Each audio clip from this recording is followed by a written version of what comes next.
రాసేవాళ్ళు అలా రాస్తారు ఎదవలు, వాళ్ళని మళ్ళీ ఏం చేయలేము వాళ్ళని. అక్కడ ఉన్న సిచ్యువేషన్ చూసాం సార్ మేము. ఏమాత్రం ఏ వస్తువు కూడా దొరికే పరిస్థితి లేదు అక్కడ. మేము కూడా ఇప్పటికీ అక్కడ దాకా వెళ్ళొచ్చాం కదా. దాన్ని ఉన్నట్టు చెప్పడం వల్ల మాకు బాధ అనిపిస్తుంది. బాధపడదు సార్, మీరు బాధపడద్దు, మీరు ధైర్యంగా ఉండండి. మీరు పెద్ద పాత్ర వహించండి, వీళ్ళకి మీరు అండగా ఉండండి, ఏం బాధపడద్దు. డాడీ మీద డబ్బులు తీసుకొని మేము పైకి ఎక్కినాం, డబ్బులు గోల్డ్ తీసుకొని రేకుల మీద ఉన్నాం. డాడీ డబ్బులు కట్టుకొని ఇంకా డబ్బులు ఏముంది సార్, నాకు అర్థం కాదు, మనిషే లేడు కదండి అక్కడ. అదే మాట ఏదో చెప్తారంట, అది బాధగా ఉంది. మీరు బాధపడదు సార్, మీరు ధైర్యంగా ఉండాలి సార్. మీరు ఏడిస్తే పిల్లలు ఏడుస్తారు ఇంకా. అదే సో చూశారు కదండి, నిజంగానే అంటే రాతలు రాసేవాళ్ళు కూడా ఇంత దరిద్రంగా రాస్తే మనం ఏం చేయలేము. ఈ సిచ్యువేషన్ని ఏదో వ్యూవర్షిప్ కోసమో లేదంటే రూపాయి సంపాదించుకోవడం ఇలాంటి చెత్త రాతలు రాయకండి దయచేసి, రాసేవాళ్ళు ఎవరైనా కూడా. అక్కడ సిచ్యువేషన్ నిజంగా మేము స్పాట్లో వెళ్ళి చూసి వచ్చాము. మేము మా ప్రతినిధి నవీన్ ఇద్దరు కూడా వెళ్ళాము. సో నిజంగా అక్కడ సిచ్యువేషన్ అసలు మనుషులు ఎవరు కూడా బతుకుండే సిచ్యువేషన్ కాదు అక్కడ. ఆల్రెడీ 2 ప్రాణాలు కోల్పోయి వీళ్ళ మదరు ఎక్కడో దగ్గర 15 కిలోమీటర్లు ఎక్కడో వేరే ఊర్లో 15 కిలోమీటర్లు, ఎక్కడైతే పాలేరు నుంచి 15 కిలోమీటర్లు ఉన్న ఊర్లో అక్కడ మృతదేహం దొరికింది. తర్వాత వీళ్ళ డాడీది అయితే ఆ స్పాట్లోనే దొరికింది, కానీ కొంచెం చెట్లు ఇరుక్కుపోవడం. అలాంటి సిచ్యువేషన్ను కూడా పెట్టుకుని వాళ్ళు డబ్బులు తీసుకుని ఎక్కడ పెట్టుకుంటారండి? కొంచెం జ్ఞానం ఉండాలి, బుద్ధి ఉండాలి వాళ్ళకి, రాసేవాళ్ళకి. దయచేసి వీళ్ళ మీద అలాంటి ఫేక్ రాతలు రాస్తే మాత్రం మీరు కేసులు పెట్టేసేయండి, డౌట్ లేదు అందులో. పెట్టండి, ఎవరు రాతే వాళ్ళ ఛానల్ మీద కేసులు పెట్టండి. చాలా బాధపడుతున్నారు సార్ ఈ విషయంలో.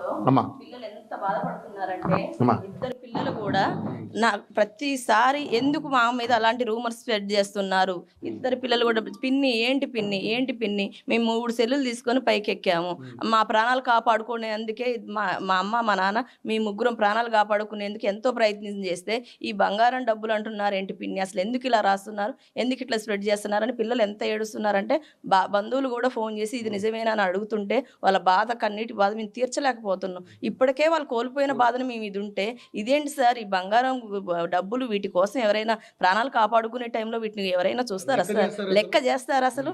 మాకు దొరికింది కొద్దిగా అయినా సరే, మాకు దొరికింది కూడా అది ఏమైనా ఉంటే అక్కడ మనుషులు చూస్తున్నారు, పోలీసు వాళ్ళు ఉన్నారు అక్కడ, మేము చూసేందుకు మీరందరూ చూశారు కదా, అక్కడ మొత్తం కనిపిస్తుంది. ట్రాక్టర్లు అయితే పెద్ద పెద్ద వెహికల్ అయితే అంత దూరంలో పోతే అక్కడ కనపడే డబ్బు కాగితాలు ఆగుతాయా సార్? అది కొద్దిగన్నా నీకు అంత ఐరన్ ఐటమ్స్ అంత విలువైన అంత బరువు కల్లయి కొట్టకపోతే నీకు ట్రాక్టర్లు కనుక నీకు పేపర్లు డబ్బు పేపర్స్ నీకు ఎట్లా అక్కడ ఆగుతాయి అని చెప్పేసి ఏ విధంగా రాయగలుగుతున్నారు? పిల్లలు బాధపడతారన్నది తెలియదా? అసలు బంధువులు ఫోన్ చేసి మాకు ఇట్లా అడుగుతుంటే ఆ మాటలు పిల్లలు వింటుంటే ఎందుకు పిన్ని ఇలా అనేసి పిల్లలు అడుగుతుంటే ఎంత బాధగా ఉందో మాకు వాళ్ళు అడుగుతుంటుంటే. బంగారం ఏంటి అసలు, మేమేంటి పిన్ని, మేము ఆ ప్రాణాలు అరచేతిలో పెట్టుకొని బతికి ఎవరన్నా అమ్మన్నా మిగిలిద్దేమనుకున్నాం అని చెప్పేసి ఏడుస్తున్నారు సార్ పిల్లలు. నిజంగా నేను చూసానమ్మా, వాళ్ళు ఆ చెట్లలో ఇరుక్కుపోవడం వాళ్ళ నాన్నగారు చూస్తే నాకు చాలా అంటే మనిషిగా మనం స్పందించాలి.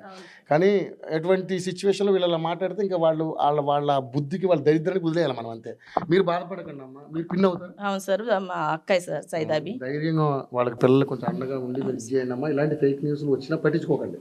పిల్లలకి ఫ్రెండ్స్ ఫోన్ చేసి ఇది నిజమేనా అని అడుగుతుంటే వాళ్ళు అడుగుతారు కదా సార్, కంపల్సరీగా బంధువులైనా ఫ్రెండ్స్ అయినా ఏంటి మీరు బంగారం డబ్బు పట్టుకొని మీరు పైకి ఎక్కారంట అని అంటే అదేంటి పిన్ని అసలు అట్లా అడుగుతున్నారు ఏంటి అని వీడియో చూసే వాళ్ళు ఓపెన్ చేసి మేము చెప్పకపోతే వీడియో ఓపెన్ చేసి చూసుకునేసరికి ఏంటి పిన్ని మా మీద ఇలాంటి ఫేక్ న్యూస్ ఎందుకు రాస్తున్నారు, ఎందుకు ఇట్లా రూమర్స్ ఎందుకు ఇట్లా వస్తున్నాయి అని చెప్పేసి పిల్లలు అడుగుతుంటూ బాధపడుకుంటూ ఆ బాధను మేము పిల్లలకి చెప్పలేం కదా. అది రాసేటోళ్ళు సార్ కొద్దిగా అక్కడ చూసి వాతావరణం చూసి మీకు తిరుగుతూ చూస్తూ అన్నీ తెలుస్తుంది. మేము ప్రతి ఒక్కటి కూడా పోలీసు వాళ్ళు వచ్చారు, అక్కడ ఏమైనా దొరికినా కానీ ప్రతి ఒక్కటి చూపించాం, మా దగ్గర అన్ని సాక్ష్యాధారాలు ఉన్నాయి, అక్కడ ఏంటి అన్నది బండ్లు పోయినాయి సార్. చూసానమ్మా నేను, 2 ట్రాక్టర్లు ఏదైతే మీరు ఇటుకలు తయారు చేసి ఆ మిషనరీ మొత్తం పోయింది, కారు మొత్తం ఇసుకలో కూరుకుపోయింది. ఈ చిన్న విలువైంది ఏదైనా ఉంటుందా సార్?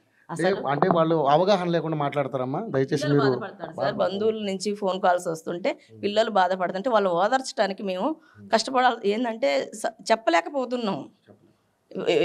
ప్రతి ఫోన్ వచ్చిన ఫోన్ ఇది నిజం, ఇది ఎంట కదరా, ఇది నిజమేనా అని అడుగుతుంటే వాళ్ళు బాధపడతారు. అది సార్.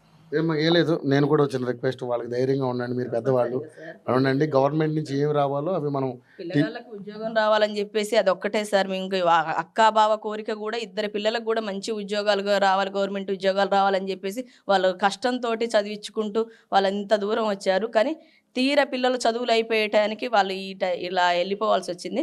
సరే వాళ్ళని ప్రభుత్వం కాపాడలేకపోయినా కానీ ఇద్దరు పిల్లలకి ఉద్యోగాలు ఇస్తే ఆ విధంగా వాళ్ళు ఆత్మశాంతి అంత శాంతి ఎందుకంటే వాళ్ళ కోరిక అది.